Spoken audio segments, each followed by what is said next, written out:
बिस्मिल्लाहिर्रहमानिर्रहीम। मेरा नाम डॉक्टर शहजाद नबी जदून है और हम लोग आज बीफ चैलेंजेस के ऊपर बात करेंगे। और हमारे साथ मौजूद हैं हसन साहब, जो कि एक प्रैक्टिकल फार्मर हैं और पंजाब के अंदर अपनी फार्मिंग कर रहे हैं। और हमारे बहुत से लोग हमें अभी ज्वाइन कर चुके हैं और बहुत से लोग हमें ज्वाइन कर रहे हैं।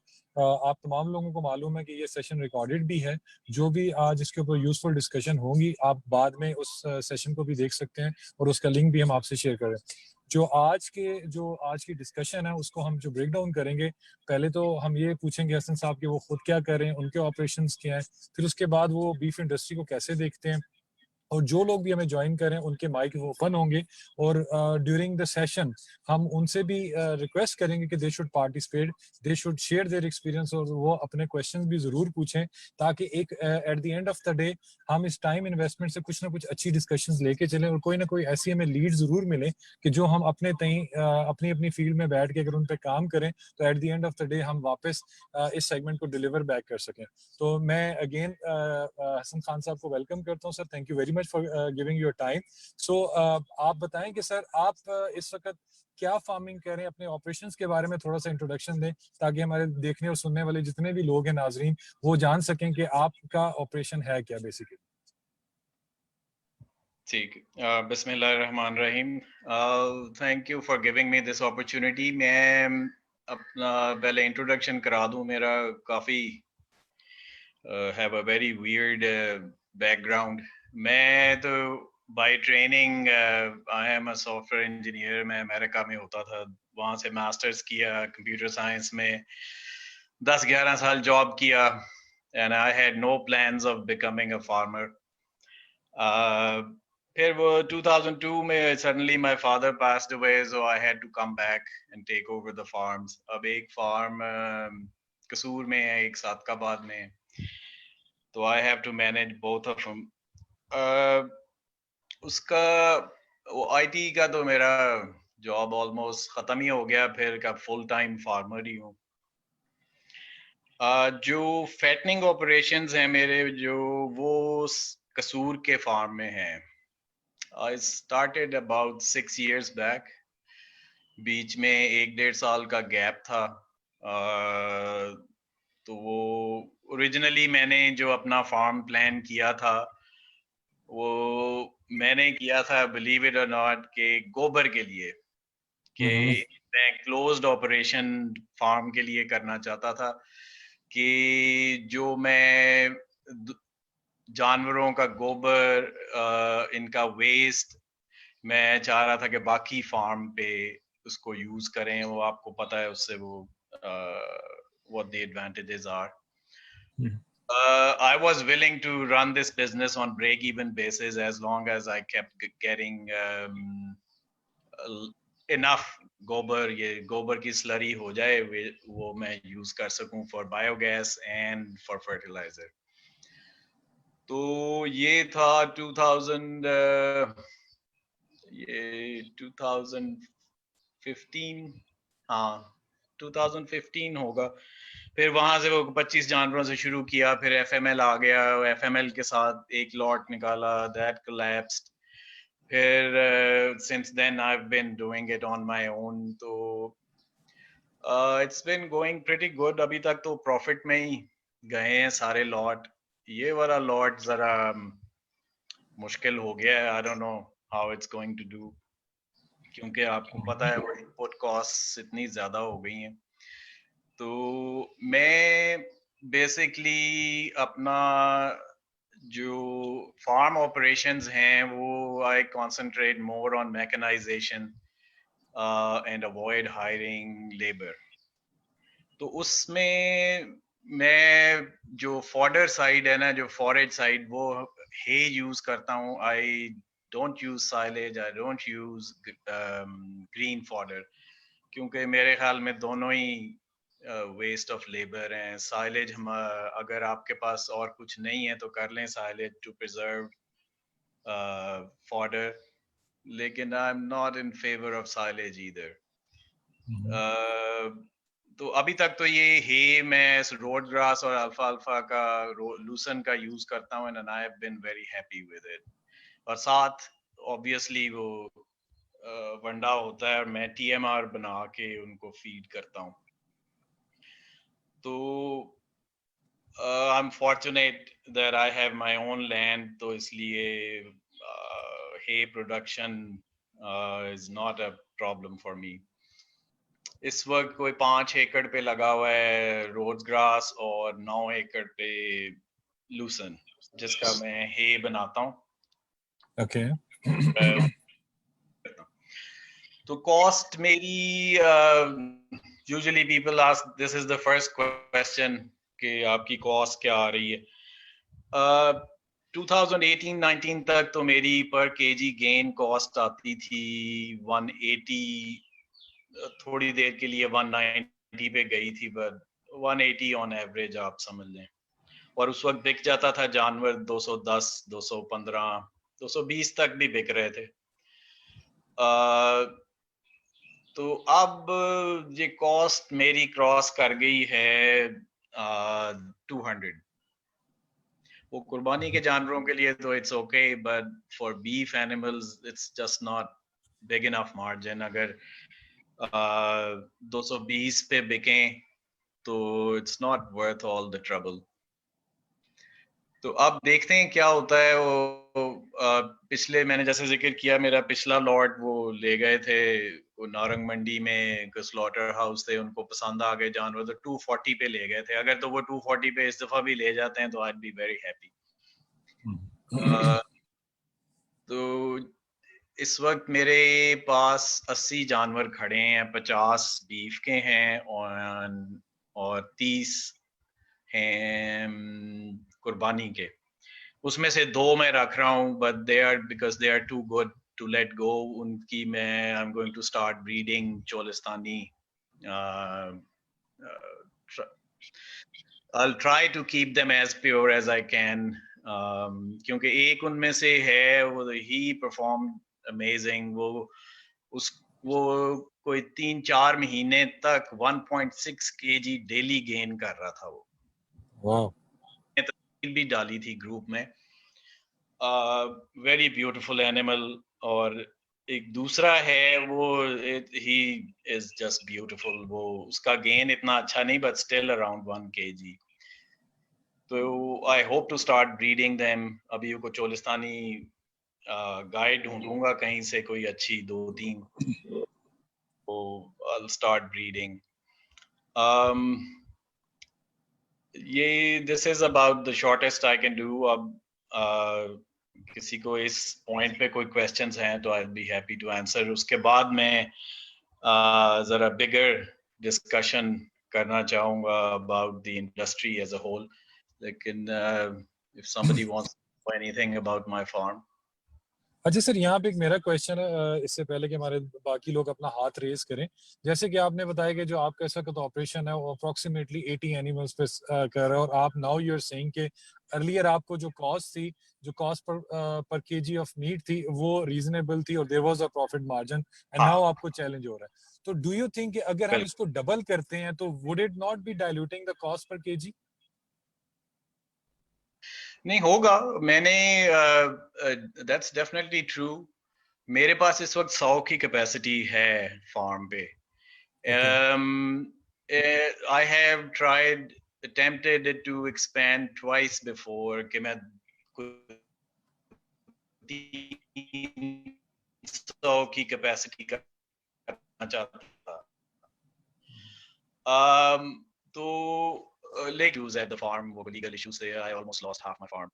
लेकिन वो बचा हो गया, तो वो तब एक्सपेंशन रुक गई। सो आई एम ओके नाउ। तो अब एक्सपेंशन मैं करना, अब I was at the point where I wanted to expand again. लेकिन अब ये इतनी कोई इफी सी सिचुएशन हो गई है ये कोविड की वजह से और इकोनॉमी की वजह से, तो अब आई एम स्टिल नॉट श्योर कि मैं इतना इन्वेस्ट करूं कि 2 शेड्स और बना लूं मैं। तो I am still thinking, but you are right, economy of scale always helps. अच्छा, एक और चीज आपने बड़ी इंटरेस्टिंग यहाँ बताई कि आपने कहा कि मैं अपनी कॉस्ट को कम करने में, एक तो आप यू आर ब्लेस्ड कि you have your own land, and secondly you have a mechanisation on the fodder, because fodder is a future.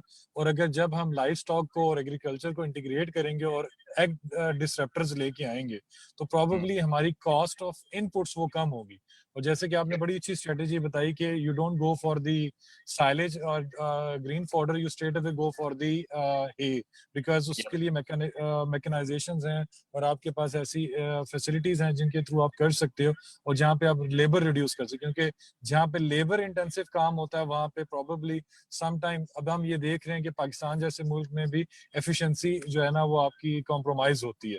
तो डू यू थिंक कि जो नए लोग आ रहे हैं, आप उनको ये सजेशन देंगे कि यार कि आप ऐसी जगह पे फार्म लगाएं जहाँ पे आप फोडर कल्टीवेशन अपनी करें, क्योंकि मोस्टली जब लोग हम इस फैटनिंग के प्रोजेक्ट पे जाते हैं तो हम सारे इनपुट्स डिपेंडेंट होते हैं जो हम बाहर से खरीद रहे होते हैं, जिसकी वजह हाँ से हमारी कॉस्ट के अंदर बड़ी वेरिएशन आ जाती है।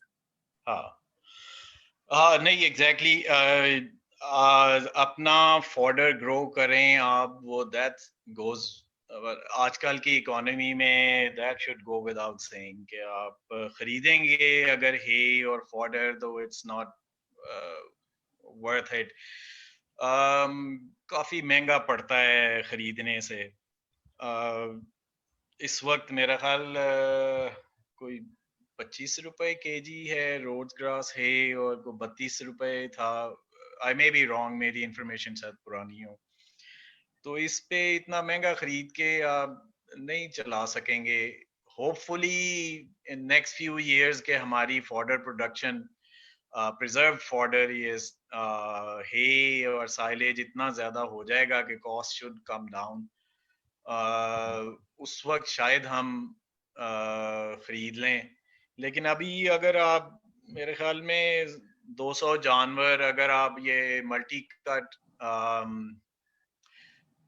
हाई क्वालिटी फॉडर यूज करें ना, लाइक लूसन एंड रोज ग्रास और ओट्स, तो ओट्स तो मल्टी कट नहीं है लेकिन इसकी यील्ड बहुत ज्यादा होती। तो हम्म।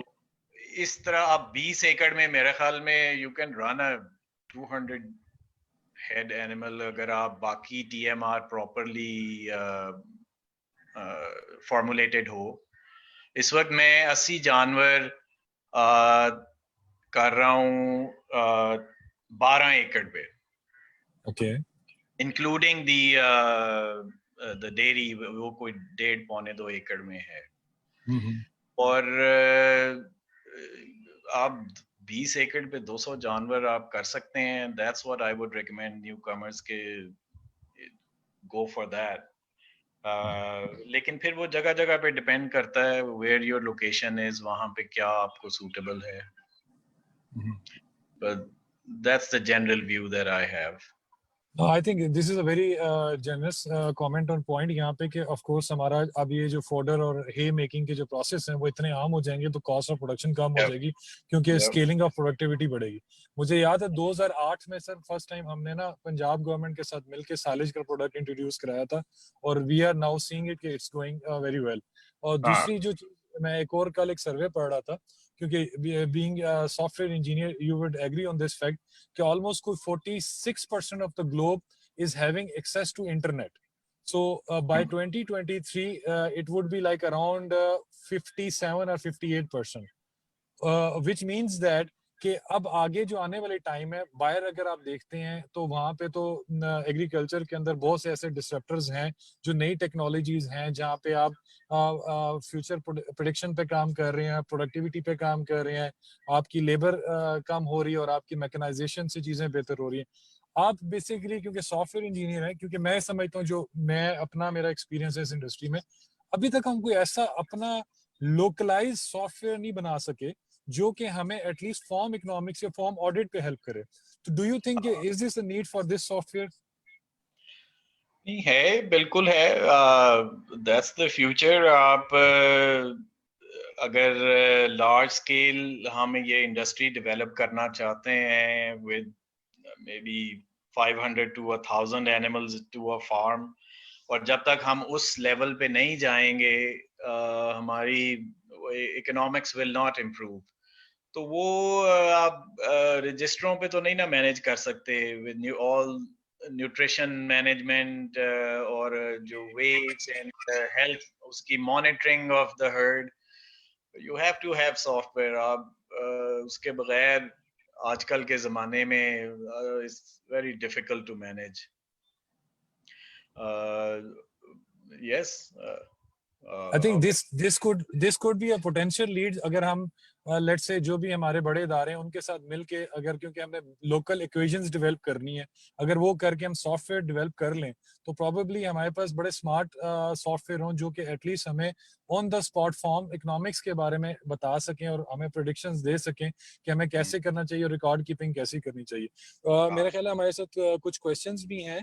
ये गुलाम हबीब साहब है, इनका माइक ओपन करिएगा.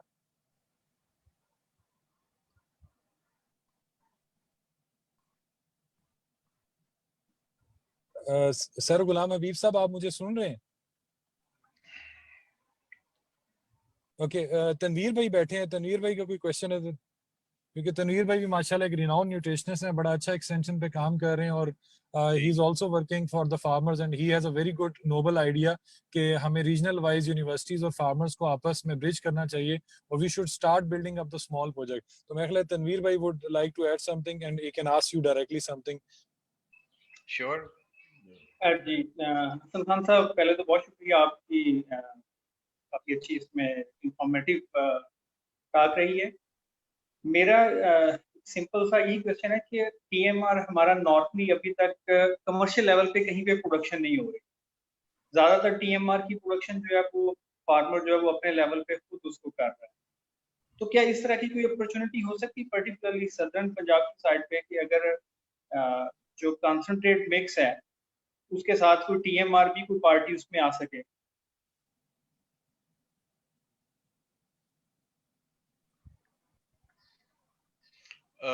सॉरी, वो लास्ट पार्ट क्वेश्चन का रह गया, कोई इंटरनेट में गड़बड़ थी. कि साउथ जी, में क्या? जी, मैं ये कह रहा था कि सदर्न साइड पे बीफ फार्मिंग आमतौर पे हमारी बेल्ट सदर्न साइड है और वहाँ पे रोड ग्रास काफी ज्यादा प्रोडक्शन भी हो रही है. तो कमर्शियल लेवल पे जो छोटा फार्मर है जो थोड़े एनिमल रख रहा है उसको टीएमआर का बहुत बड़ा इशू आता है. तो जी. उसमें आपकी क्या सजेशन क्या हो सकती है कि जो थोड़े एनिमल के लिए करता है? ये कमर्शियल तो मेरे ख्याल में वायबल ही छोटे स्केल पे है. आप टीएमआर खरीद के and then you do fattening, तो वो होता छोटे स्केल पे ही है. मैंने भी जब शुरू में जब 20-25 जानवर थे तो आई यूज्ड टू बाय वंडा. वो टीएमआर नहीं था, लेकिन उसके बाद जब आपके जानवर ज्यादा हो जाएं, यू क्रॉस 50, तो it's, I think it's more feasible to make your own. लेकिन छोटे स्केल पे जी बिल्कुल. और हमें तो बहुत जरूरी है फार्मर्स को एजुकेट करना.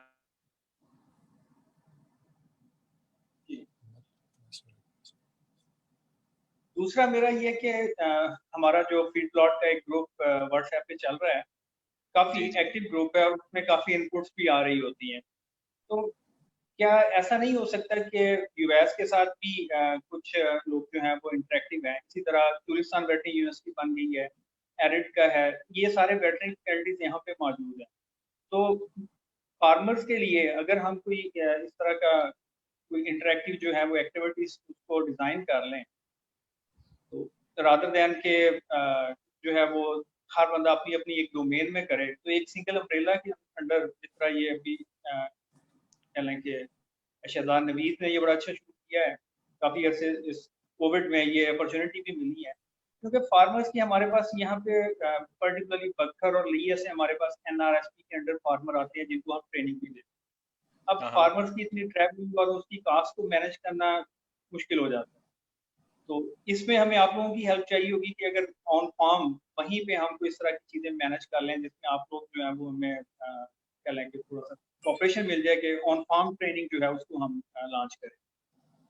नहीं, बिल्कुल. मैं वो अब सेकंड हाफ ऑफ डिस्कशन में मैं यही बातें डिस्कस करना चाह रहा था कि ये चीजें किस तरह आप मैनेज कर सकते हैं. यूनिवर्स, आप सॉरी किस इंस्टीट्यूशन से हैं? सॉरी. मैं एरिड एग्रीकल्चर यूनिवर्सिटी से अच्छा. चेयरमैन लाइफ पिंडी में. जी पिंडी में। नहीं, ये मेरा तो हमेशा यूनिवर्सिटी से बल्कि यही शिकायत रही है कि ये हमारे इन यूनिवर्सिटीज की, गवर्नमेंट की तो बात छोड़ें आप, जो उनकी डिपार्टमेंट्स हैं, यूनिवर्सिटीज की extension services need to improve a lot. और जो आप बात कह रहे हैं, ये तो that's part of extension services provided by universities या agriculture department, life stock department. तो ये तो absolutely essential for small farmers. मेरे जैसे कमर्शियल फार्मर्स तो मैनेज कर लेते हैं, किसी को हायर कर लिया या पूछ लिया। तो आप लोगों की जो एक्सटेंशन सर्विसेज हैं, यही मैंने अमेरिका में देखा है, वो यूनिवर्सिटी एक्सटेंशंस इतनी एक्टिव हैं कि वो फार्मर से वो सीखते हैं, इन रिटर्न फार्मर को वो सिखाती हैं यूनिवर्सिटीज। तो it the knowledge travels both ways. तो आप अगर ऐसी सर्विसेज फार्मर को दे दें तो, और हमें क्या चाहिए। ये जो छोटे स्मॉल स्केल फार्मर्स हैं गाँव में, इनको तो बेचारों को बिल्कुल नहीं पता, और they are the most neglected part. तो लाइफ स्टॉक डिपार्टमेंट के साथ मिलके या आप डायरेक्टली इसका डेवलप होना चाहिए। I am all for it. अच्छा सर, मैं यहाँ पे मैं ऐड करूंगा, तनवीर भाई, अगर आपकी परमिशन हो तो। हसन भाई, मैं यहाँ पे ऐड करूंगा, एक बड़ा अच्छा क्वेश्चन था कि कमर्शियल टीएमआर वायबिलिटी। तो प्रोबेबली इस वक्त अगर हम देखें तो हमारे साउथ ईस्ट एशिया में, यूरोप में और इवन तुर्की वगैरह में, ये स्मॉल जो लेस देन 200 एनिमल्स के फॉर्म है, वहाँ पे प्रिपेयर टीएमआर्स मिलते हैं जो कि आप डायरेक्ट फीड कर सकते हैं और उसमें आप इन्वेंट्री कंट्रोल कर सकते हैं। और इवन 100 किलोमीटर के रेडियस के अंदर गवर्नमेंट ऑफ थाईलैंड ने, उन्होंने टीएमआर सेंटर्स बनाए। इवन कि जो आपका इजराइल का मॉडल है उसके अंदर भी टीएमआर सेंटर्स है।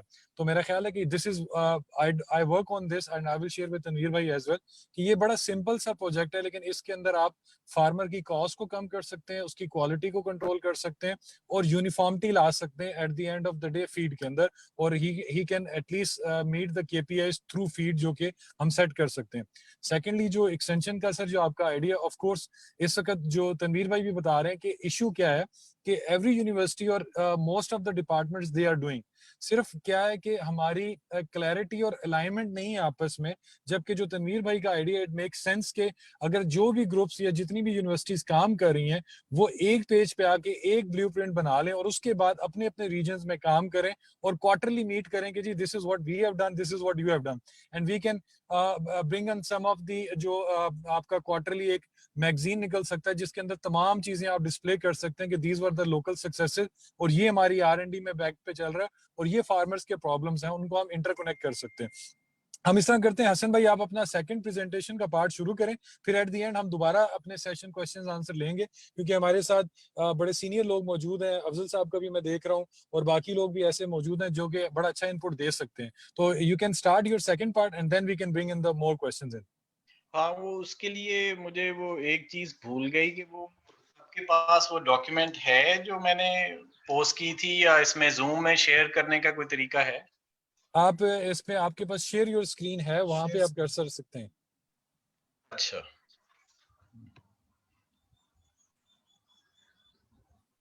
एक सेकेंड, क्योंकि वो डायग्राम मैं सामने रखना चाहता हूँ। एंड आई नीड, जो आप में इधर इंडस्ट्री में they have been around long enough, और जो बाहर की भी देख चुके हैं, तो definitely want to discuss this with everybody कि हमारी इंडस्ट्री किस तरह सेटअप होनी चाहिए। क्योंकि रैंडमली हम लोग बातें करते रहते हैं इस पे, अपने ग्रुप पे भी we keep repeating the same topics every few weeks, लेकिन रिजल्ट कुछ नहीं निकलता। तो मैंने ये बनाया था एक छोटा सा हैंड आउट, जो लम्स ने मेरा फार्म यूज किया था as a case study for their वो क्या MBA प्रोग्राम। तो उसके लिए मैंने एक हैंड आउट स्टूडेंट्स के लिए बनाया था, लेकिन वो सारा कुछ बीच में ही रह गया कोविड की वजह से। तो आई don't know what the status is. अगर मिल जाए ये डॉक्यूमेंट।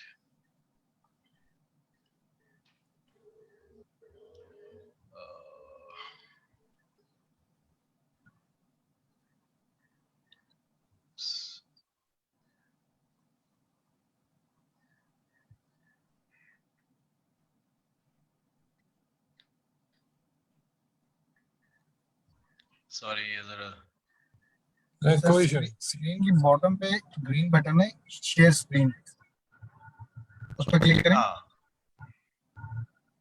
और जो स्लाइड आप शेयर करना चाह रहे हैं उस पर क्लिक ठीक है, एक सेकंड। ये पीडीएफ विजिबल हो जाएगी? हो जाएगी, आप उस पर क्लिक कर दें। ठीक है।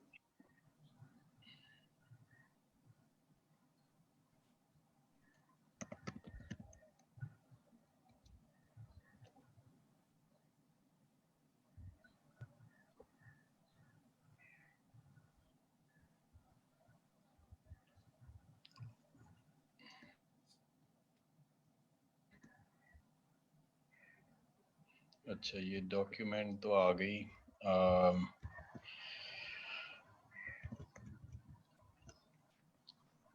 शेयर स्क्रीन,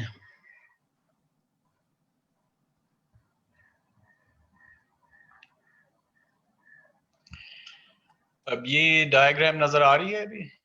जी जी सर, आ रही है। अच्छा, इसकी मैं जरा बैकग्राउंड दे दूं, why I made this diagram. इसका एक मोर डिटेल्ड वर्जन वो जो डॉक्टर जसपाल ने शेयर की थी एक लम्स के साथ, जो बीफ इंडस्ट्री पे paper, that's a very good paper, लेकिन वो मैंने बाद में देखा था। उसकी इसी डायग्राम की डिटेल्ड वर्जन उसमें भी है उस, लेकिन इन दिस डायग्राम मैंने जो आपको लिंकेजेस शो किए हुए हैं उसमें it's more like data flow diagram. ये जब केस स्टडी इन्होंने लम्स ने शुरू की थी मेरे फार्म की, तो उस वक्त वो उसमें बेसिकली वही बातें हैं जो मैंने आपको एक्सप्लेन की थी ना शुरू में अबाउट माय फार्म। तो उसके बाद उन्होंने कहा था कि शायद मुझे एक दिन वो प्रेजेंट भी करना पड़े ये, तो मैंने उसके लिए ये हैंड आउट बनाया था स्टूडेंट्स के लिए, which was supposed to show them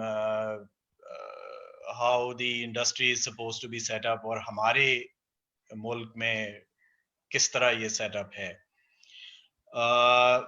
इसमें जो सबसे बड़ी कंप्लेंट मुझे होती है ना, जब इधर पाकिस्तान में, with all due apologies to everybody, हम अपनी जो बेसिक प्रॉब्लम्स है ना उनको नहीं सॉल्व करते। वो जो प्रॉब्लम की वजह से जो हमें सिम्टम्स नजर आते हैं, जो मसले नजर आते हैं, जिसको कहते हैं ना चेपियां लगा दो बस, तो वो करते आ रहे हैं। जब से मैंने होश संभाली है यही देखा है। तो बेसिक प्रॉब्लम हमारे वो गवर्नेंस की होती है, that is true for all departments, so I will restrict myself to livestock here और मोस्टली बीफ के कॉन्टेक्स्ट में। तो अब रिसेंटली एक डिस्कशन मसलन हुई थी कि जी फीमेल को स्लॉटर करना बंद करें, छोटे काव्स की स्लॉटरिंग बैन करें।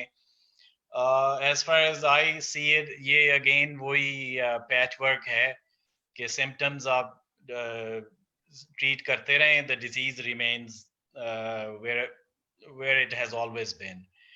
तो मेरे ख्याल में तो disease is the way we have structured our, वो हिस्टोरिकल रीजंस हैं, वो आप लोगों को मेरे से ज्यादा पता है। हमेशा से हमारी कल्चरल प्रैक्टिसेस जो हैं वो बदल नहीं रही इन लाइव स्टॉक में।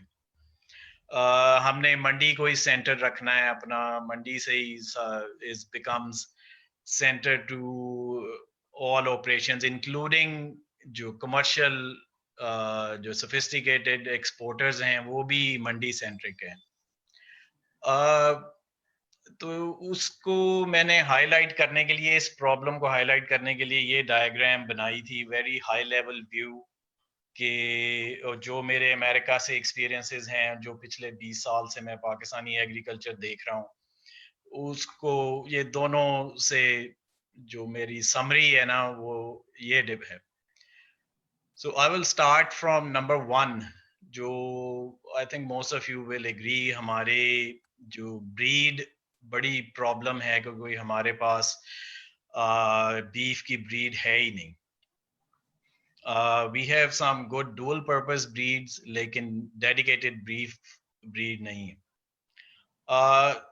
इसमें किसी ने एक दफा वो मेंशन किया था ग्रुप में, I forgot to save it, कि हमारे पास वो नारी मास्टर एक ब्रीड है. I would like to know more about it. तो वो किसी वक्त टाइम मिला तो मैं वो फॉलो अप करूंगा कि उसका क्या स्टेटस है. May be eight the and maybe someone from this group can update us.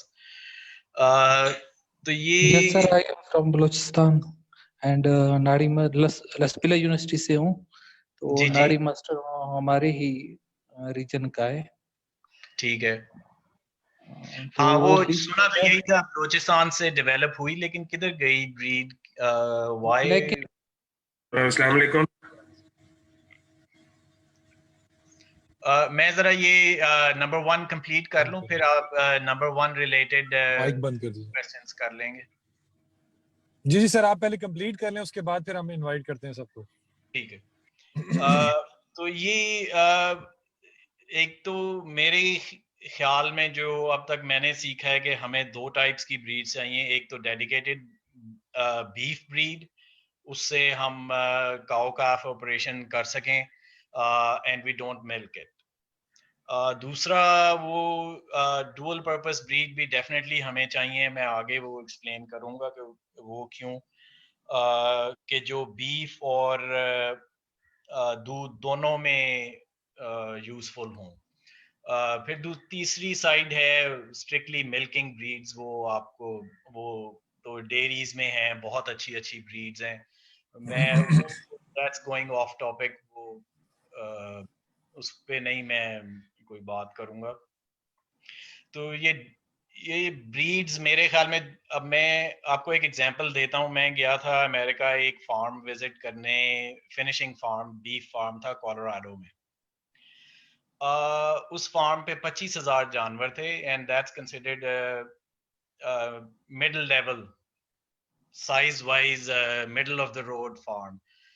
तो 25,000 उनके जानवर थे. और one of the first questions I had for the manager was कि ये आप लोग किस तरह इसको मैनेज करते हैं. हम तो वजन मॉनिटर करते हैं इसका किस तरह. हम तो हर 15 दिन बाद अपने जानवरों को ले आते हैं और उनका वजन करते हैं, and then we figure out which animals are performing, which don't. तो वो बड़ा हैरान हुआ कि आप क्यों 15 दिन बाद इतना टाइम वेस्ट करते हैं, कैसे मैनेज करते हो इतने. और मैंने कहा मेरे पास तो सिर्फ 100 जानवर हैं. तो वो 100 पे भी हैरान था कि क्यों इतना टाइम वेस्ट कर रहे हैं आप. खैर उसको मैंने एक्सप्लेन कर दिया कि हमारी वो बीफ की वेरिएशंस वगैरह वो सारी. लेकिन उसने जो एक्सप्लेन किया कि since they have Angus breed, वो इतनी स्टैंडर्डाइज्ड है कि ऑल दे डू इज कि हर पेन का, एक पेन में उनके 100 से 500 जानवर थे, कि एक पेन को जब वो फिल इन करते थे, वो अपना इनिशियल वेट रिकॉर्ड हो गया टोटल जानवरों का. फिर when they went out for slaughtering, उस वक्त वेट करते थे वो. बस वो 3 महीने लगे, 2 महीने लगे, 4 महीने लगे, जो भी टाइम है. और वो एग्जैक्टली उनकी इतनी प्रेडिक्टेबल परफॉर्मेंस थी कि उसको पता था कि इसकी वेरिएशन 2.4 पाउंड से लेके 3 पाउंड्स 4 पाउंड्स वो वाली उनकी वो. खैर वो सेपरेशन थी जो प्योर एंगस थी और उनका मिक्स था एंगस एंड ब्राह्मण का. इतनी प्रेडिक्टेबिलिटी थी कि उनको पता था कि 2.4 पाउंड्स हमारा डेली गेन आ रहा है इसका. हम ये सोच भी नहीं सकते कि इतनी प्रेडिक्टेबल हम हो, इतना हमारी ब्रीड ऐसे ही परफॉर्म करे. और उससे फिर उसने और भी बातें एक्सप्लेन की थी कि how easy it becomes to manage if you have predictable performing breed. तो हमारे भी अगर आप बड़े स्केल पे जाना चाहते हैं तो मेरा नहीं ख्याल कि डेडिकेटेड बीफ के बगैर आप कुछ कर सकेंगे. और दूसरी जो डुअल ब्रीड है, खैर अब मैं नंबर 2 पे जाना चाह रहा हूँ. इस पे नंबर 1 पे anybody who has any questions या कोई कमेंट हो जो स्पेशली वो नारी मास्टर का क्या इस वक्त स्टेटस है. नकाश ने ओपन करना, नकाश ने कोई सवाल पूछा। अफजल साहब भी बैठेंगे, अफजल साहब की माइक खुली है।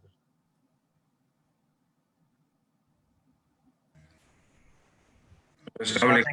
नताशा पापा म्यूट है।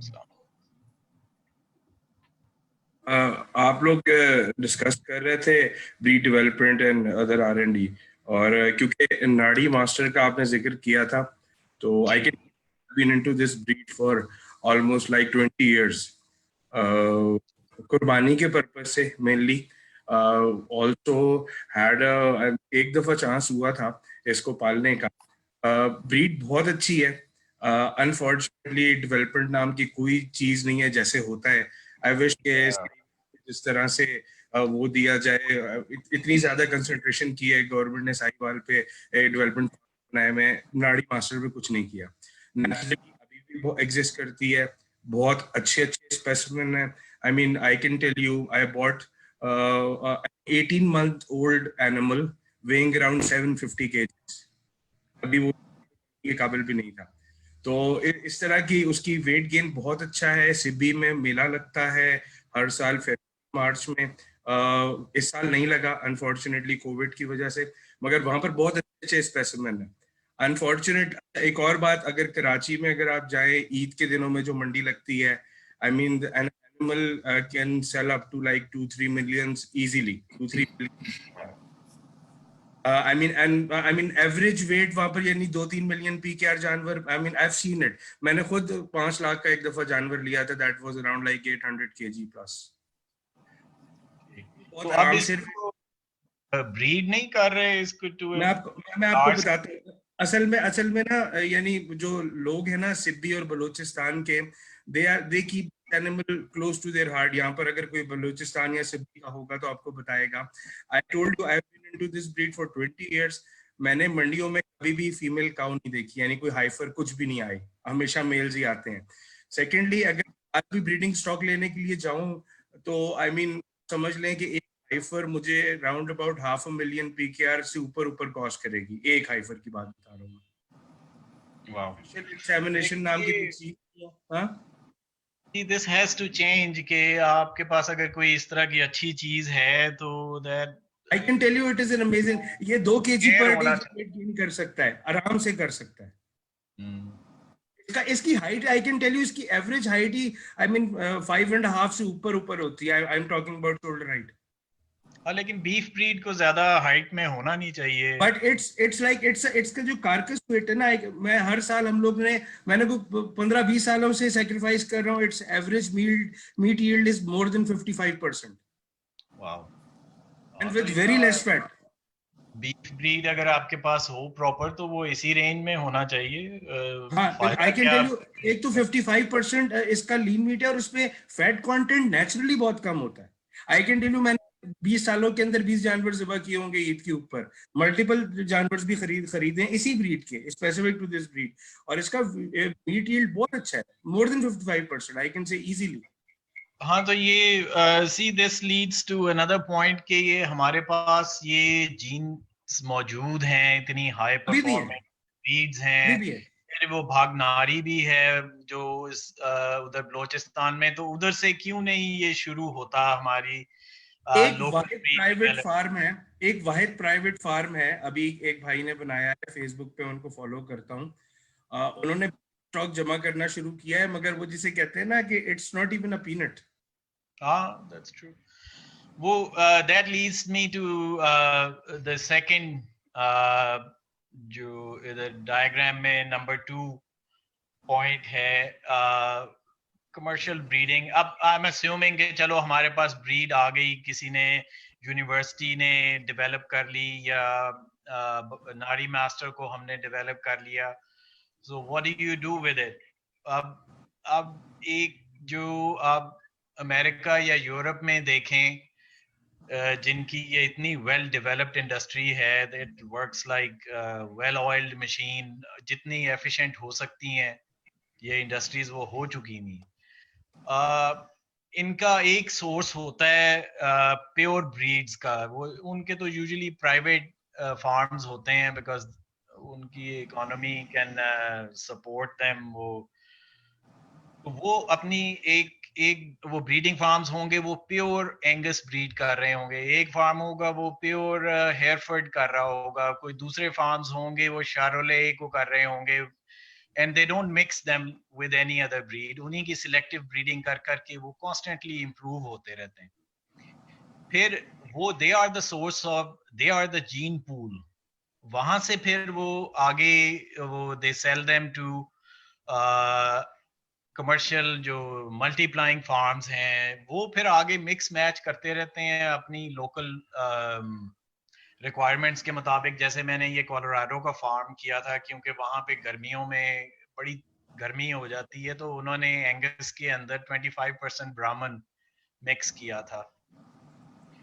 तो but the basic point is कि they never lose their pure genes of Angus या दूसरी जो भी उनकी breeds हैं। तो अब जब तक आप वो नहीं मैनेज करेंगे तो आपकी ब्रीड्स, जिस तरह ये साहिवाल खराब हुई, चोलिस्तानी खराब हुई, और भी बहुत सी ब्रीड्स हैं बलूचिस्तान में, जैसे यू आर टेलिंग मी हैं ब्रीड्स, तो ये फिर इसी तरह या तो स्मॉल स्केल पे हिडन रहेंगी and they will get wasted, या फिर इस तरह मिक्स होते रहेंगे। तो you have to have some dedicated farms जो R&D से ब्रीड लें और उनको मल्टीप्लाई करें, उनको प्रिजर्व करें। They must not be allowed to mix those breeds with any other breed. ये आप जर्सी आइलैंड कॉन्सेप्ट है, वो जिधर से जर्सी डेवलप हुई थी, उनकी आप पढ़ें कि वो किस तरह मैनेज करते हैं। उन्होंने पूरे आइलैंड पे इजाजत ही नहीं है कि कोई और ब्रीड एंटर भी कर सके उस आइलैंड पे, वो इतने स्ट्रिक्ट हैं to manage their Jersey breed. तो इस तरह आपको अपनी ब्रीड्स बचानी पड़ेंगी। इसी तरह इसी नंबर 2 में जो कमर्शियल ब्रीडिंग फार्म्स, मैंने कमर्शियल इसलिए लिखा है कि ये मल्टीप्लाई करके आगे फार्म्स को, मल्टीप्लाइंग फार्म्स को दें। इसी में आप साहिवाल भी डालें, इसमें चोलिस्तानी भी इसी कॉन्सेप्ट में डालें, इसी में ही जो अगर आप नारी मास्टर को ले आते हैं या और कोई बीफ ब्रीड डेवलप करते हैं, इन फार्म्स का काम है कि उनको प्रिजर्व करें और मल्टीप्लाई करें, फिर आगे उनको ब्रीडर्स को दें जो उनको और मल्टीप्लाई करें। वो मैंने उनको अलहदा नहीं किया, वो नंबर 2 में ही सिंप्लीफाई करने के लिए वो एक ही जो जीन पूल और मल्टीप्लाइंग को इकट्ठा ही रखा है। तो ये that's all I want to say। आपके पास कोई इस पे डिस्कशन या क्वेश्चन हो तो। अफजल साहब होंगे, उबैद अफजल साहब का माइक ओपन करिएगा। माशाल्लाह बड़ी रिनाउंड पर्सनालिटी है जी। He is always a lead man, जहाँ पे भी लाइफ स्टॉक की बात होती है तो दे ऑलवेज सपोर्ट, और इस वक्त भी इनका तजर्बा और इनकी चलेगी ओपन। सर आप सुन रहे हैं हमें सर? Thank you. मेरी आवाज आ रही है? हाँ जी, मेरी आवाज आ रही है? जी सर, आपकी आवाज आ रही है। Welcome sir. Okay, I think जहाँ तक नाड़ी मास्टर का है, मैंने 2-3 मैंने पूरा ट्यूब वगैरह भी किया था। मेन इशू नाड़ी मास्टर में पहला तो ये है कि उनके पास नंबर्स ही नहीं है, यानी 40-50-100 जानवर है बस, और उसी को इधर उधर करते रहते हैं, कोई नंबर्स है नहीं जिससे वो कमर्शलाइज में हो। दूसरा ये है कि इन ब्रीडिंग कर करके उसकी पोटेंशियल खासा नीचे गया। उसको अगर करना है तो then we need to make a bigger policy और वो। आई थिंक जो असल इशू आपका है, अगर मेन लाइफस्टॉक के फार्म्स जो करंट गवर्नमेंट के फार्म्स हैं, उनको ये कहें कि आपका काम ही है कि हर फार्म है कम से कम 1000 जानवर सालाना सप्लाई करेगा मार्केट में, लोगों को ब्रीडिंग के लिए देगा। आपने अदर में राउंड किया हुआ है, उनको बस इतना प्रोटेक्शन और ये वो में रखा हुआ है। असल बात यह है कि उनका काम जो originally for livestock farms design हुए थे, उनका था कि वो हर काम में, डेयरी हो या बीफ हो, उनकी प्रोडक्शन जो है मार्केट से बाकी फार्मों से एटलीस्ट 10 to 20% हायर होगी, और इसलिए वो बेहतर चीजें जो हैं then they will be able to support to the farms or vicinity around it. Unfortunately it's other way around now, जो उस पे नहीं होगा। असल उस पे जो है ना, जो सेटिंग कमर्शियल लाइवस्टॉक फार्म्स जो है ना, जो ब्रीडिंग फार्म्स, इसकी बहुत ज्यादा जरूरत है, but it requires a little long term investment, और पाकिस्तान में somehow लोग करने को तैयार अभी तक नहीं हुए। ओवर जी, मैं इसीलिए ये मैं जरा अवॉइड करना चाह रहा था कि I didn't want to criticise government institutions, हालांकि ये एज यू सेड कि ये प्राइवेट सेक्टर में तो ये बहुत मुश्किल है, इतनी लंबी इन्वेस्टमेंट करने के लिए तैयार नहीं है अभी हमारा private sector. So this has to be, the breeding and gene pool preservation has to be done by the government. हमारे institutions पहले मौजूद हैं, आप साहिवाल की हिस्ट्री पढ़ें, वो कितना इन्होंने अच्छा डेवलप किया था जानवर, और वो अर्ली 70s में उसको तबाह करके रख दिया सारा। वो जो प्रिजर्व थी ब्रीड, वो भी आपका जो जीन पूल था वही लोगों में बांट के खत्म कर दिए। वो अब आपके सामने ही है साहिवाल का हाल। मेरे एक चचा के पास होती थी, ये अर्ली 70s के बाद की बात है, साहिवाल थे 2 बुल और 6 गायें थी, और वो 6 की 6 30 लीटर से ज्यादा देती थी दूध। अब मुझे कोई साहिवाल बस कोई गिनी चुनी होंगी जो 30 लीटर देती हो। तो इस तरह ये प्रिजर्व करना ये गवर्नमेंट इंस्टीट्यूशंस का ही काम है फिलहाल, कि वो ब्रीड डेवलप करें, फिर उसको आगे मल्टीप्लाई करें और फार्मर्स में दें। आई टोटली एग्री, ये तो गवर्नमेंट के इंस्टीट्यूशंस का काम था, उनका मैंडेट ही ये था।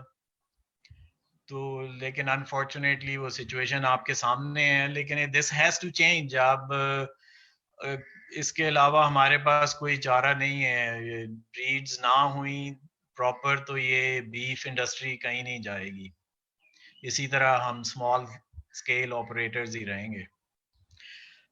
अब मैं नंबर 3 पे चला जाऊं, और तो जी नहीं जी जी कोई? हसन, नहीं आप ठीक। प्लीज। इसमें ये नंबर 3 में ये जो नथिंग न्यू हियर, ये हमारे जो एग्जिस्टिंग सिस्टम्स हैं, इस नंबर 3 से मेरा मतलब है ये जो रूरल एरियाज में लोगों ने घरों में पाले हुए हैं जानवर, ये छोटे स्केल पे किसी के पास 3 है, किसी के पास 2 हैं, कोई 10 होगा ज्यादा से ज्यादा। तो वो आई मे बी रॉन्ग, आप मुझे करेक्ट कर सकते हैं, but they are the biggest source of animals in the market. ये जानवर वो मंडी में भी इधर से ही जाते हैं, ज्यादातर व्यापारी इकट्ठे करके लोगों के घरों से वो मंडी में ले जाते हैं, और वहाँ फिर उनकी वो खरीदो फरोख्त होती। तो I think we should target them also, कि आप सबसे ज्यादा इम्प्रूवमेंट का चांस उधर ही है, और वहीं सबसे ज्यादा मेहनत भी करने की जरूरत है by our institutions, कि अगर once you have a good breed, ये नंबर 2 से मैंने लिंक शो किया है नंबर 3 पे। ये जो गवर्नमेंट का प्रोग्राम बनते रहते हैं, कट्टा बचाओ बच्चा बचाओ, और वो लोगों को दे भी रहे हैं ये जानवर। तो if we have number 2 commercial breeding farms, government को उनसे लेके सब्सिडी पे ये घरों को दें, इंस्टेड ऑफ वो रैंडमली, जो पता नहीं, अब मुझे पता नहीं वो गवर्नमेंट कहाँ से लेती है और उनको what's the breed quality is। तो my thinking is कि अगर आप ये commercial breeding farms, most likely they're going to be the government farms, वहाँ से प्योर ब्रीड्स बेशक दें उनको फार्मर्स को आप, ताकि उनका ओवरऑल क्वालिटी इम्प्रूव हो, ऑफ एनिमल्स। अब तो वहां पे मैं वो बफलो साइड पे नहीं जाना चाह रहा क्योंकि I want to concentrate on beef, ये काउज एंड बुल्स। तो उन उधर से मेरे ख्याल में सबसे ज्यादा इम्प्रूवमेंट आएगी हमारी ब्रीड्स में, क्योंकि ये they are the biggest source of our animals.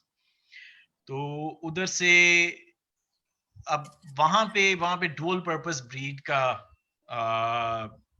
जो मैंने जिक्र किया था वो हमें जरूरत पड़ेगी उसकी, क्योंकि हर कोई सिर्फ बीफ का जानवर रेज नहीं कर सकेगा, क्योंकि they need income. So if you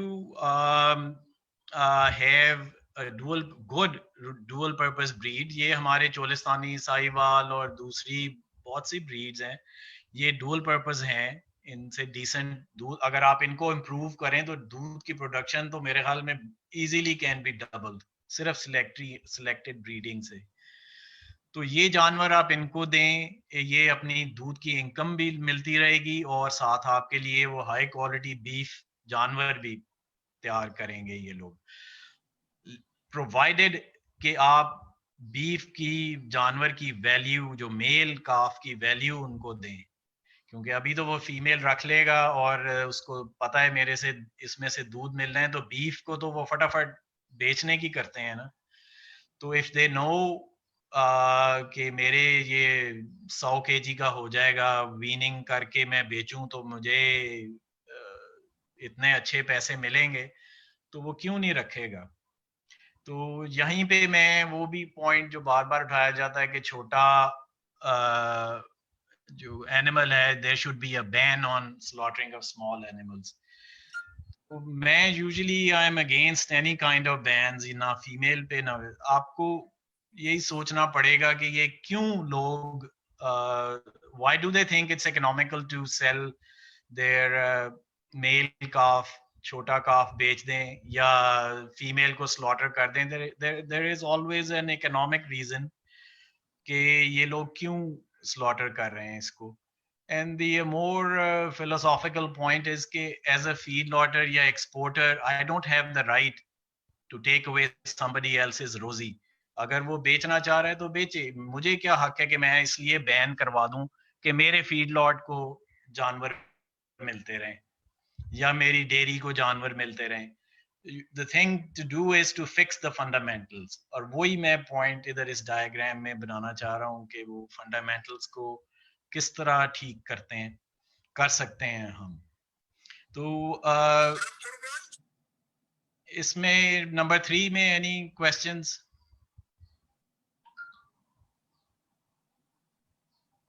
I think it's fine. We can take it at the end, sir. Okay. Yeah. ठीक है। अच्छा, अब मैं नंबर 4 पे आता हूँ, weaning. That's easy to explain, क्योंकि नंबर 2 से कमर्शियल ब्रीडिंग फार्म से या तो आप देंगे जानवर ये household cow, which is, मैं एक बात भूल गया, ये हमारा काउ काफ ऑपरेशन के इक्विवेलेंट है, जिसमें if you just to be on the same page, cow calf operation जिस तरह यूरोप या अमेरिका में या साउथ अफ्रीका में होता है, क्योंकि उनके पास पेस्चर लैंड्स हैं, they can afford land। मेरे ख्याल में एक काउ काफ ऑपरेशन के लिए को 2 एकड़ पर मंथ चाहिए होते हैं, depending on how productive your land is. तो 2 से 4 एकड़ पर काउ काफ ऑपरेशन को चाहिए होते हैं, जिसमें वो they have a calving season, जिसमें वो यूजुअली स्प्रिंग में होता है, उसमें वो सारे pregnant cows they give birth within a period of month or a month and a half, और वो फिर सारा summer cow and calf pair वो grazing करता रहता है, उस पे ही चरते हैं, वो बड़े हो जाते हैं। by the end of fall season, autumn season, वो weaning के लिए तैयार हो जाते हैं। लेकिन मेरे ख्याल में ये पाकिस्तान में इतना प्रैक्टिकल नहीं है, क्योंकि we don't have pasture lands, और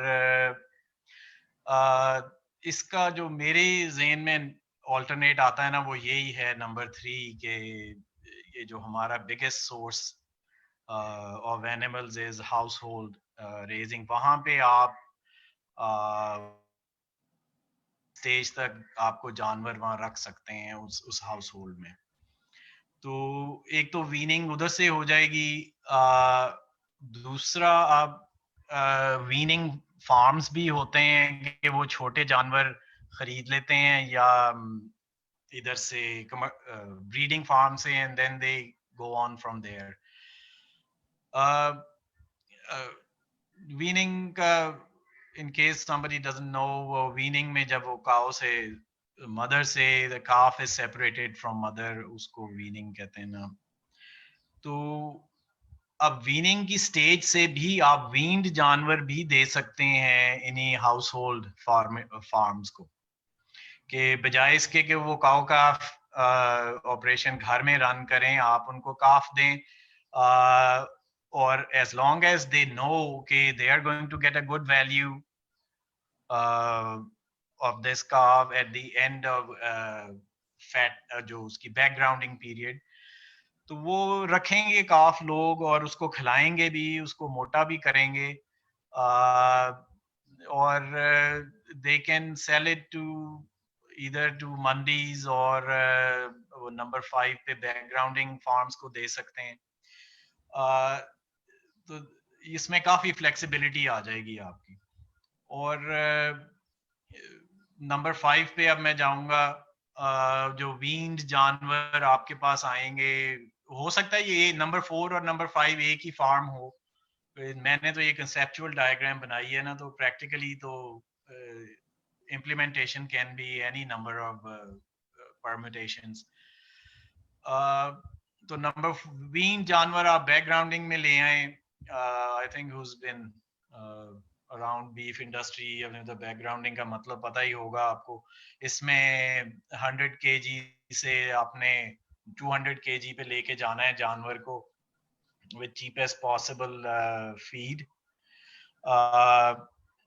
फीड भी हम डिस्कस कर सकते हैं कि हर स्टेज पे फीड क्या होनी चाहिए। तो ए बैकग्राउंडिंग, वीनिंग टू बैकग्राउंडिंग, आपने 200 kg तक जानवर ले गए।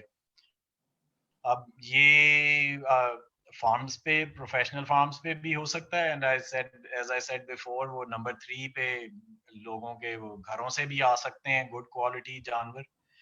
और यहीं पे वो जो तनवीर साहब ने जिक्र किया था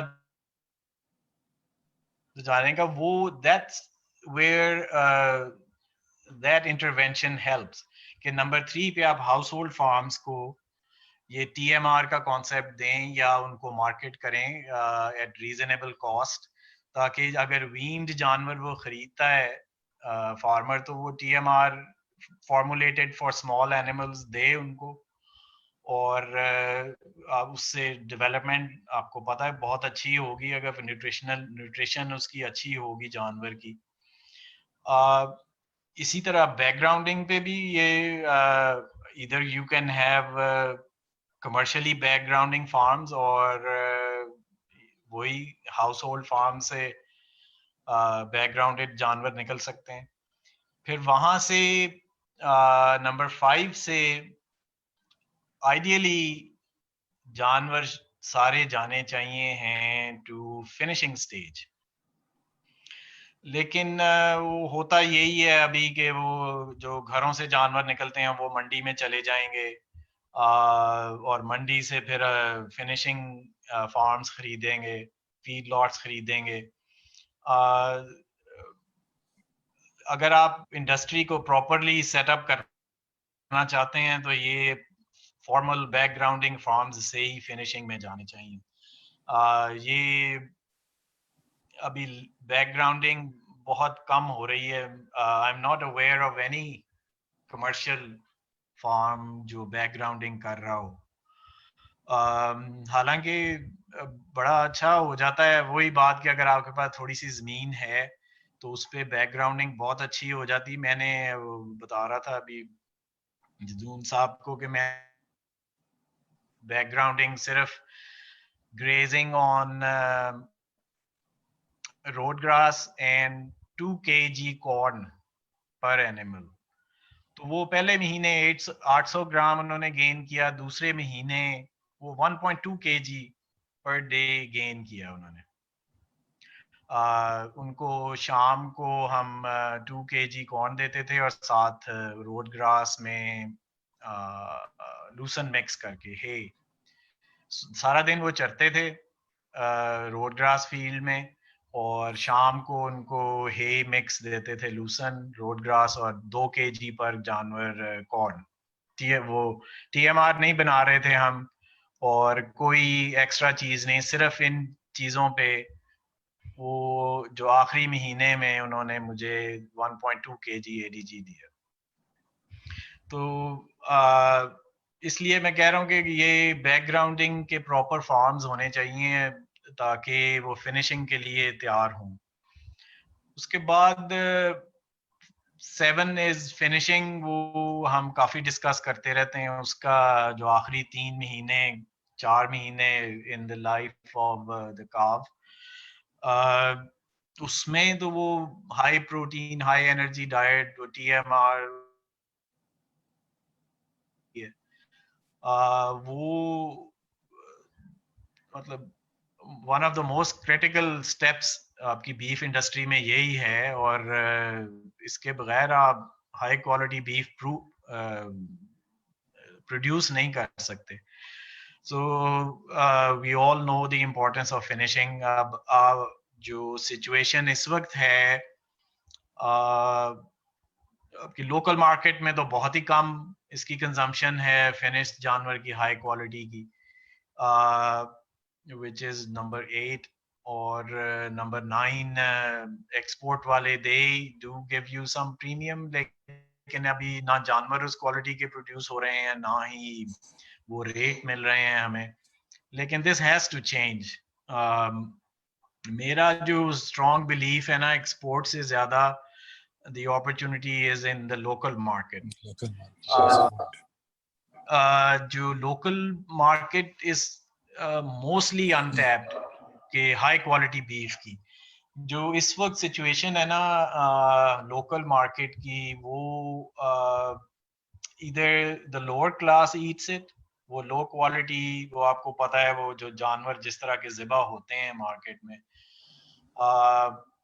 वो खाते हैं, या high quality beef is eaten by the upper class, वो बर्गर्स वगैरह में वो बीफ भी ज़्यादातर इम्पोर्टेड होता है, जो फास्ट फूड चेन्स, और वो तो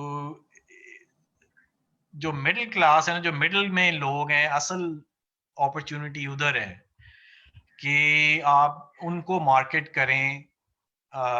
अनफॉर्चुनेटली अभी तो हमारी मिडिल क्लास वो श्रिंक ही हुई जा रही है, लेकिन इट विल चेंज इंशाल्लाह। तो उस वक्त इस क्लास को मार्केट करना पड़ेगा बीफ, और वो एक बड़ी मार्केटिंग एफर्ट करनी पड़ेगी कि बीफ का जो स्टिग्मा है ना वो खत्म हो किसी तरह, and they appreciate the quality beef होता क्या है। लोगों ने तो देखा भी नहीं हुआ, लोगों ने कि क्वालिटी बीफ होता क्या है।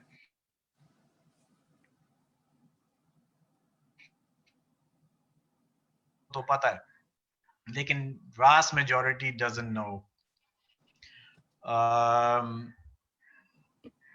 तो अब मेरी ओपिनियन यही है कि लोकल मार्केट को टारगेट करना पड़ेगा, जिस तरह ये चिकन इंडस्ट्री, ये जो ब्रॉयलर इंडस्ट्री ने किया है ना, we have to replicate it.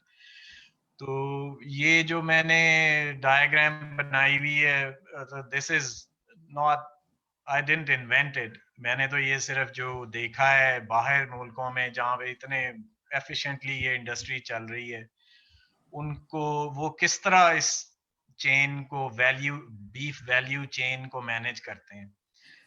तो वो I plugged in local issues here, और वो मेरे पर्सनल ओपिनियन है कि जब तक ये हमारी वैल्यू चेन सेटअप नहीं होती, ना हम बीफ क्वालिटी बीफ इम्प्रूव कर सकते हैं, ना क्वांटिटी एंड इम्प्रूव कर सकते हैं। तो it'll have to run like an industry, जिस तरह चिकन ने ब्रॉयलर इंडस्ट्री ने किया है ना, उस तरह की एफर्ट होनी चाहिए। ये जरा डिफरेंट है ऑब्वियसली, इसमें वो इतना स्लो चेंज आएगा, लेकिन इट हैज टू हैपन। मेरे ख्याल में बीफ का सर्वाइवल ही है। और एक्सपोर्ट तो और भी मुश्किल है कैप्चर करना मार्केट। ये मैं नंबर हम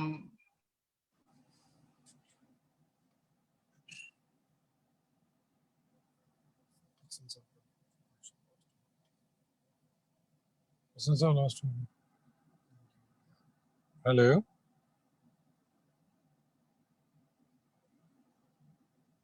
हेलो सर, आप मुझे सुन पा रहे हैं? किसी और को माइक ऑन कर करिए। तनवीर भाई हैं, तनवीर भाई का माइक ऑन करिए। तनवीर भाई, आप मुझे सुन पा रहे हैं? तनवीर आवाज भाई, आ रही है? जी जी, सॉरी, मेरा ख्याल मेरा है माइक जी जी, मेरा ख्याल है हसन साहब का वो कनेक्शन ड्रॉप हो गया। तनवीर भाई, आप ये बताएं, जैसे कि अभी इन्होंने बात की कि ऑफ कोर्स हमें प्रॉपर एक सेटअप के साथ काम करना चाहिए, तो आपके पास क्या प्रपोजल है? कैसे हम इन तमाम लोगों को इकट्ठा कर सकते हैं, या तमाम लोगों के लिए एक हम वन डायरेक्शन बना सकते हैं जहां पे सब लोग कोलैबोरेट करके एक मंजिल की तरफ जा सकते हैं? What steps we should take now? इसमें मेरे पास तो जो प्रपोजल है वो तो फ्रैंकली स्पीकिंग बेस इसी पे करती है कि हम अपनी यूनिवर्सिटीज को छोड़ के और अपने आप को छोड़ के जब चलेंगे तो फिर होना है। नॉर्मली प्रॉब्लम क्या होता है कि मैं सोचूंगा कि मेरी यूनिवर्सिटी पीछे ना रह जाए, दूसरा सोचेगा मेरी यूनिवर्सिटी पीछे ना रह जाए। तो बीइंग एन इंडिविजुअल और बीइंग ए पाकिस्तानी होके हमें, मेरे ज़हन में ये प्रपोजल बनती है कि जिस तरह आपका एक प्लेटफॉर्म है आरटेक का, तो इस प्लेटफॉर्म को हम यूज कर सकते हैं, या कोई और इस तरह का हो सकता है कि जिस पे यूनिवर्सिटी की एकेडेमिया और रिसर्च की एक्टिविटीज जो हैं वो आपके चैनल के थ्रू हम उसको एक्सटेंशन सर्विसेज में लेके जा सकते हैं। दूसरा, गवर्नमेंट के एल&डी डिपार्टमेंट भी इसमें हो सकता है, लेकिन प्रॉब्लम वहाँ पे भी फिर वही आता है कि हर डिपार्टमेंट अपनी एफिशिएंसी के चक्कर में जो रियल टारगेट है उसको अचीव नहीं कर पाता। अभी मैं एक एग्जांपल आपको बताता हूँ। हमने फार्मर डेज कंडक्ट किए नेशनल रूरल स्पोर्ट प्रोग्राम के साथ अपने इसी बारानी एरिया कोविड से पहले। उसमें हमारा बहुत अच्छा फार्मर्स का रिस्पांस रहा और उनके बड़े क्वेश्चंस सामने आए कि जो रियल जिनका हमें सोल्यूशन भी रिक्वायर्ड है। इसकी मैं एक एग्जांपल दे देता हूँ कि उनकी उन एरियाज में, कि मैं पिंडी के कहलें गिरदोनवा की बात कर रहा हूँ, कि जहाँ पे उनको वेटरनरी सर्विसेज प्रॉपर मौजूद है लेकिन अवेलेबल नहीं। तो हमने यूनिवर्सिटी प्लेटफॉर्म पे ये किया है कि अब उसके बाद कोविड का इशू आ गया। हमारा जो प्लान हमने स्टार्ट किया था कि एक गांव को हम एक मॉडल विलेज के तौर पे लें। वहाँ यूनिवर्सिटी के हमारे सारे डिपार्टमेंट जो हैं, इसमें एग्रीकल्चर के भी डिपार्टमेंट लाइक एग्रोनॉमी वगैरह, उनके एक्सपर्ट भी उसमें शामिल होंगे, हमारे वेटरनरी और एनिमल प्रोडक्शन के लोग भी शामिल होंगे। तो ये पूरा ग्रुप उस गांव को डेवलप करेगा, उनके जो भी लाइफ स्टॉक और एग्रीकल्चर से रिलेटेड इशूज हैं, और फिर उस मॉडल को हम आगे रेप्लिकेट करें। तो ये हमारा तो, हम तो इस लाइन पे अब जो है वो काम करने जा रहे हैं कि जैसे ये कोविड का अल्लाह करे ये प्रॉब्लम क्लियर होता है, तो ऑन ग्राउंड जाके फील्ड में तो यूनिवर्सिटी का वो एक पूरा ग्रुप जो है वो वहाँ पे जाके उनके इश्यूज और फिर वहीं पे उसका सोल्यूशन जो है उसको हम करें। तो ये मेरे ज़हन में तो यही एक अच्छा मॉडल है कि इसमें फार्मर के साथ एक तो डायरेक्ट इंटरेक्शन भी हो रहा है, उनके जो प्रॉब्लम्स हैं वो भी हमारे पास आ रहे हैं, फिर उन्हीं प्रॉब्लम्स की सोल्यूशन के लिए वहीं पे हमारे एक्सपर्ट्स जो हैं वो उनको हेल्प आउट। सेकंड, फिर एनआरएसपी के साथ हमारा मिलके ये था कि एनआरएसपी, हमें फाइनेंस का इशू आता है कि गाड़ियों का पेट्रोल है या दूसरी चीज़ें हैं, तो वो हमें एनआरएसपी उसमें हेल्प आउट करने के लिए तैयार है कि वहाँ पे उनका जो तंजीम के बंदे हैं वो फार्मर्स को इकट्ठा भी करेंगे और वहाँ पे उनकी मीटिंग्स आपके साथ कंडक्ट करवाने में हेल्प आउट करेंगे। तो उसके बाद वहाँ पे जो इनपुट रिक्वायर्स हैं, वो एक बहुत बड़ा इशू होता है कि फार्मर्स को आप इनपुट कहाँ से ला के लें। तो ये भी एनआरएसपी ने कुछ किया है कि उसमें उनके जो वहाँ पे प्रोग्रेसिव फार्मर्स हैं उनके साथ मिलके इन चीज़ों को हम कुछ हद तक हैंडल कर सकते हैं। बाकी फिर वहाँ पे जो कोऑपरेटिव का कॉन्सेप्ट मैंने दिया वो भी यही है कि उसी फार्म्स के उस गांव के या उस यूनियन काउंसिल के जो अच्छे फार्मर्स हैं उनको इकट्ठा करके इस लाइन पे लेके आए कि आप अपना जो है वो सारी चीजें यहाँ पे इकट्ठी करें और इसको मल्टीपल फार्मर्स के लिए यूज करें। एक के पास ट्रैक्टर है, बाकी भी उसको यूज करते हैं ऑन रेंट बेसिस पे, पहले भी होता है, लेकिन इसमें होगा कि वो उसको थोड़ा सा रिड्यूस रेट पे करेगा। तो इस तरह की चीजें मेरे जहन में आ रही। थैंक यू वेरी तो मच। हम आई थिंक चलेंगे। जी थैंक यू तनवीर भाई। आई थिंक दिस इज बड़ी बेसिक चीजें और बड़ी डूएबल चीजें हैं। इसके लिए हमें कोई री इन्वेंट व्हील नहीं करना पड़ेगा। मेरा ख्याल है हसन साहब वापस आ गए हमारे साथ। हसन भाई अगर आप मौजूद हैं तो we can continue and conclude it because we are now getting over the time now please. ठीक है, मैं बस कंक्लूड इसी तरह ही करना चाहूंगा कि दो बातें। एक तो nothing can happen until the farmer can sell और एटलीस्ट ही कैन सी कि मुझे अगर मैं 4 महीने 6 महीने पालूंगा जानवर को तो I should get some profit from it. तो वो मेरे ख्याल में हमें मार्केटिंग से बैकवर्ड्स जाना चाहिए। मार्केटिंग करेंगे, कोई एक एंटिटी हो जो बीफ को मार्केट करे as a good red meat, तो उससे डिमांड पैदा होगी। जब तक डिमांड पैदा नहीं होगी ना, आप नन ऑफ दिस रीस्ट्रक्चरिंग और इंडस्ट्रियल थिंग विल वर्क। ये मैं लोकल मार्केट की बात कर रहा हूँ। तो डिमांड होगी तो फिर वो मार्केट बनेगी, और मार्केट बनेगी तो आपके फीड लॉट्स बनेंगे, फीड लॉट से फिर बैकवर्ड्स डिमांड शुरू होगी। तो आई एम नॉट श्योर कि who will start the marketing. अभी तो कोई इतनी प्राइवेट बड़ी पार्टी है नहीं, वो जीनत वगैरह हैं, बट फॉर सम रीजन उन्होंने भी इतना बड़ा कोई चेंज नहीं लाए वो कि उसका backwards farmer and further back down the chain कोई फायदा हो उसका। फिर को आप देखें वो सब उसकी शॉर्टकमिंग्स, सपोज्ड शॉर्टकमिंग्स के बावजूद वो it has saved our nation को। उनके बगैर प्रोटीन होनी नहीं थी पाकिस्तान में।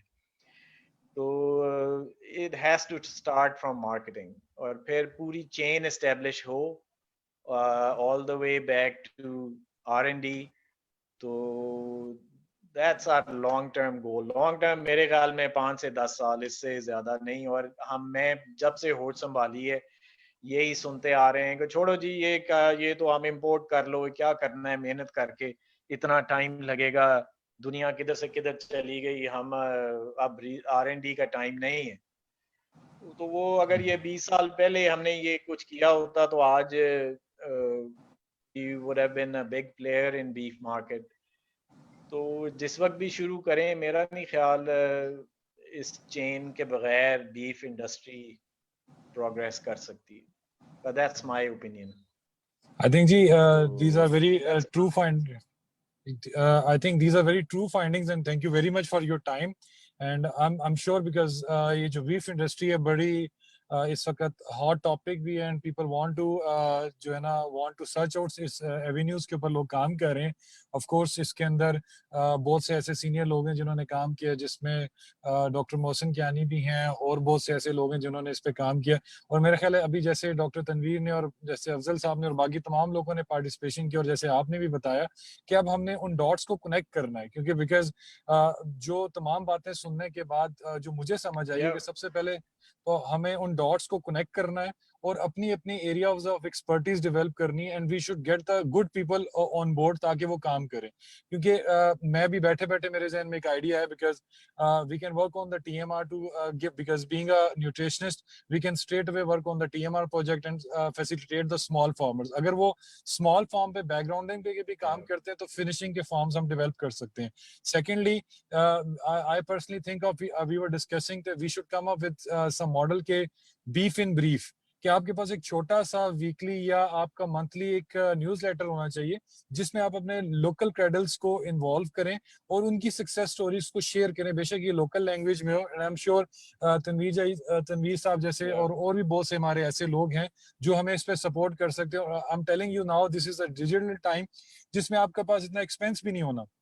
आप डिजिटल पे एक अपना लेटरहेड बनाएं, उसमें इंफॉर्मेशन पूल करें और उसको शेयर करें। We can do that and co-op model कि आप यूनियन लेवल पे लोगों को इंसेंटिवाइज करें कि यार ये 7 आप 10 जानवर ये ले भी पाल रहे हैं और government should do the initiative के जो उनके ब्रीडिंग फॉर्म्स है, जैसे अफजल साहब ने बताया कि वो सप्लाई करें लोगों को जानवर और उनका एक एनुअल टारगेट हो। And of course there could be a lot of wish list. I am sure आज के जितने लोग हमें इस वक्त हमें डायरेक्ट ज्वाइन किया हुआ है, जो हमें सुन रहे हैं और जो बाद में भी जानेंगे, उनके पास बेशुमार सवाल भी होंगे और they want to participate. So with this I would like to thank you sir for your precious time and it was like a very good learning. Thank you. And of course this is the step 1 and I will encourage के बाकी तमाम लोग भी आए हम लोगों को month में या let's say after 15 days now we have to adapt the situation. We can't wait कि the situation will get over. Let's do the adaptation और इसी adaptation के दौरान देखें हम कैसे आगे चल सकते हैं। and this is for sure conditions are uncertain. We don't know when it's going to be over. We wish and pray कि these things should get over. But मुझे लगता है कि अभी इसके अंदर ही हमें अपनी adaptations ढूंढनी चाहिए और हमें आगे जाना चाहिए। जिन लोगों ने हमें ज्वाइन किया उनका भी बहुत शुक्रिया। वंस अगेन हसन साहब आपका भी बहुत शुक्रिया। इंशाल्लाह Thank हम you. बाकी तमाम लोगों से भी सीखते रहेंगे। Please stay at home and stay safe. See you next time with another interesting topic. Thank you very much. See you next time. Bye ji. Thank you. Allah Hafiz. Allah Hafiz.